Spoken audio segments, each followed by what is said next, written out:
Hi guys welcome to my blog. आज हम जा कॉलेज रे कौन मजा मस्ती कर सेटा ब्लॉग रे देखिया।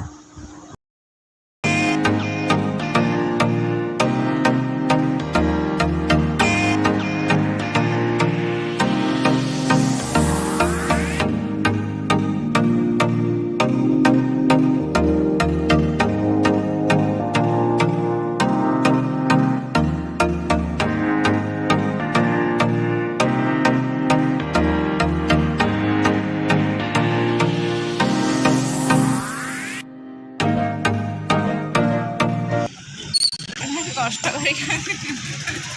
केते कष्ट रे चली गई छु ना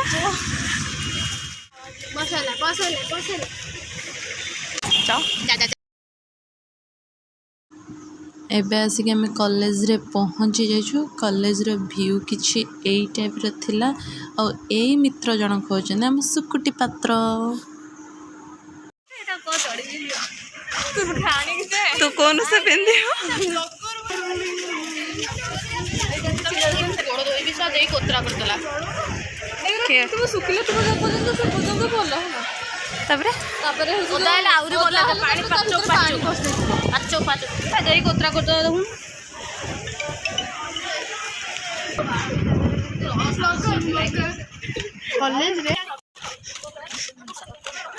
सतरे जे एग्जाम दो गइछु आज्ञा कम पढ़िछु मत के कॉपी दबो मोर बहुत एको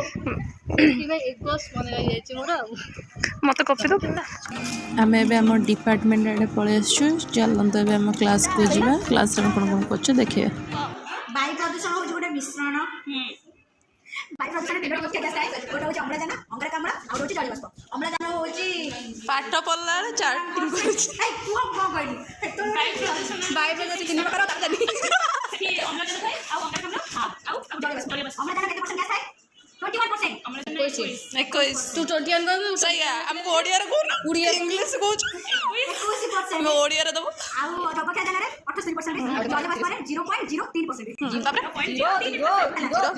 0 कोन आधा ओडिया आधा इंग्लिश 0.3% आधा पे कट इट हां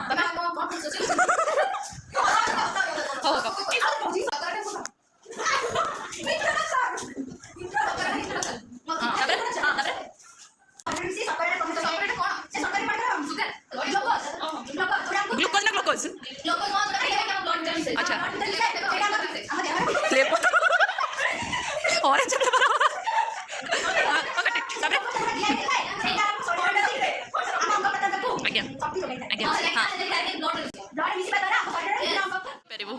मो गाइस माने भी अपन गोटे टीचिंग नेबे।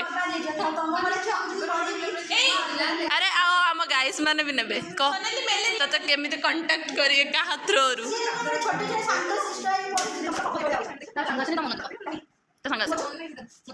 ओ गाइस आमे परे देखा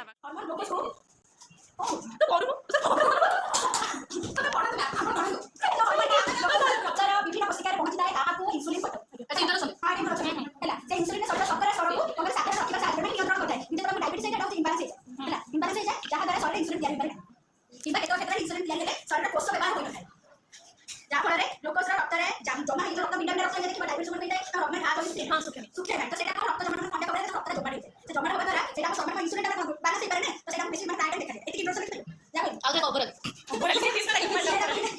कॉमन बॉडी स्मूथ करने तापर देखो कोन लास्ट हां तुम्हें उसमें तीन प्रकार छोटा सी टाइप डाइट को टाइप को और अवस्था रा डायबिटीज टी वाई टी हां डायबिटीज से की बॉडी से टाइप तो का टी यामु नहीं टी वाई ना ना गाइस से खाली चगलामी करछि टाइप लिखुछि टाइप लिखु तो टाइप बोले गलत भाई आई जी समस्ते भावुथिव ये आम टीचर किंतु ये टीचर ने आमरी महिला मित्रों भीतर जड़े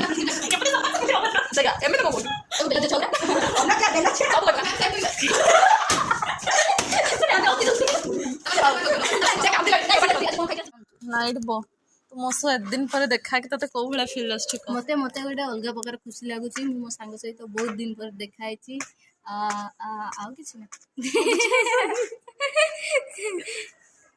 तापर कल गोटे दिन पर मु पळेबी तू तो आसबु ना क्लास करे पे सत्तर सीरीज तू का कहूतलु ତୁ ଆସିବୁନି ମୋର ଆସିବୁ ତୁ ଜାଣିଛୁ ହଁ ତୁ ଜାଣିଛୁ ନା ଫେର ଏ ଯେଉଁ ୱେଲକମ୍ ଅଛି 23 ତାରିଖ ତୁ ଆସିବୁ ଭାଇ ସେ ମତେ ୱେଲକମ୍ ତ କେହି କରୁନଥିଲେ ମୁଁ ତ ୱେଲକମ୍ ରେ ଆସିନଥିଲି ପଇସା ଦେଇଛୁ ନା ମୁଁ ଦେବିନି ଦେବୁନି ସତରେ ହଉ ତାହେଲେ ମୁଁ ଦେଇଦେବି କଣ ପାଇଁ ତୁ ଦେବୁନି ମୁଁ ଦେଇଦେବି ତ କଣ ହେଲା ସେ ତ କ'ଣ ହେଲା ମାନେ ଦେଇଦେବି ପରେ କୋଉ ଖୁସି ଭାଗ୍ୟ ଆସୁ ଭାଗ୍ୟ ଆସୁ କୋଉ ଭାଗ୍ୟ ତାପରେ ଆମେ ପଳେଇ ଆସିଲୁ ଆମ ଏକ୍ଜାମ୍ ହଲ୍ ଆଡ଼କୁ ଯେଉଁଠି ଆମର ଏକ୍ଜାମ୍ ହୁଏ ଆଉ ଏକ୍ଜାମ୍ ନାଁ ଶୁଣିକି ଭଗବାନ ଏଇ ଛୁଆର ରିଆକ୍ସନ୍ ଦେଖନ୍ତୁ।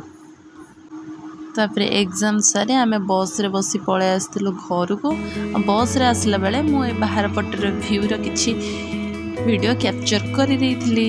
ତାପରେ ଆସି ଆମେ ପହଞ୍ଚି ଯାଇଥିଲୁ ଆମ ଗାଁରେ 3:10 ଆଜି ହେଲା ଯେଉଁଠି ଆମେ ଏତେ ବାଟ ଚାଲି ଚାଲି ଆସୁଥିଲୁ। ଘରେ ପହଞ୍ଚିଲା ବେଳକୁ 3:30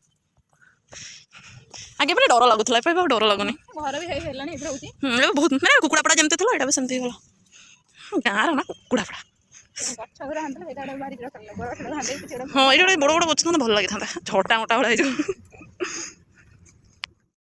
ତାପରେ ଏଠି ଘରେ ଆସି ପହଞ୍ଚି ଫ୍ରେଶ୍ ହେଇ ଭାତ ସହ ମଟନ୍ର ମଜା ନେଉଥିଲି।